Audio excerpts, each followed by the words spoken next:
त्र्यंबकेश्वर ज्योतिर्लिंग मंदिर संस्थानामध्ये देवदर्शनाच्या नावाखाली भाविकांची आर्थिक लूट केल्याप्रकरणी मोठी कारवाई करण्यात आली आहे। राष्ट्रवादी काँग्रेस शरदचंद्र पवार गटाचे पक्षाचे प्रदेश युवक कार्याध्यक्ष आणि मंदिर संस्थानाचे विश्वस्त पुरुषोत्तम कडक यांना नाशिक पोलिसांनी अटक केली। या कारवाईमुळे राजकीय वर्तुळात आणि मंदिर प्रशासनात मोठी खळबळ माजली।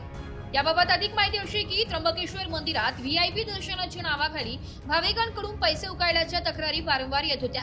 11 एप्रिल रोजी नाशिकच्या पंचवटी भागातील भाविक अनंत सुरेश मेहंदळे आणि त्यांचे मित्र दर्शनासाठी आले होते। त्यांनी 200 रुपयांचा अधिकृत देणगी पास घेतला, मात्र रांगेत उभे असताना संशयितांनी त्यांना गाठले। रांगेतून दर्शनाला 4 ते 5 तास लागतील, आम्ही 10 मिनिटात दर्शन घडवून देतो असे आमिष दाखवून संशयितांनी या भाविकांकडून 3000 रुपये रोख स्वीकारले। देवस्थान ट्रस्टची कोणतीही अधिकृत पेड दर्शन सुविधा नसतानाही भाविकांना आत सोडून त्यांची फसवणूक करण्यात आली। या प्रकरणी अनंत मेहंदळे यांनी त्र्यंबकेश्वर पोलीस ठाण्यात फिर्याद दाखल केली आहे।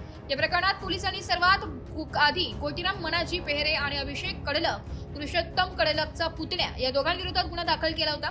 गोटीरामला तात्काळ अटक करण्यात आली आहे, तर अभिषेक कडलक सध्या फरार आहे। तपासादरम्यान या संपूर्ण रॅकेटमध्ये विश्वस्त पुरुषोत्तम कडलकचा सहभाग असल्याचा धागेदोरे पोलिसांच्या हाती लागले। यानंतर सोमवारी रात्री पुरुषोत्तम कडलकला अटक केली आहे। त्र्यंबकेश्वर मंदिरात व्हीआयपी प्रवेशासाठी कडक नियम आहे। सुरक्षा रक्षक कोणालाही थेट प्रवेश देत नाही, त्यासाठी विश्वस्तांची परवानगी किंवा फोन आवश्यक असतो। नोंदवहीमध्ये भाविकांचे नाव, कोणाच्या सांगण्यावरून प्रवेश दिला याची सविस्तर नोंद करणे बंधनकारक आहे। एवढी काटेकोर व्यवस्था असताना बाहेरील व्यक्ती भाविकांना थेट मंदिरात कशी नेऊ शकतात असा सवाल उपस्थित केला जातोय। आता खुद विश्वासालाच अटक झाल्याने या महाभ्रष्टाचाराचे मूळ थेट संस्थानाच्या आतपर्यंत असल्याचं स्पष्ट झालंय। वृत्तसंकलन विभाग, मराठी न्यूज, नाशिक।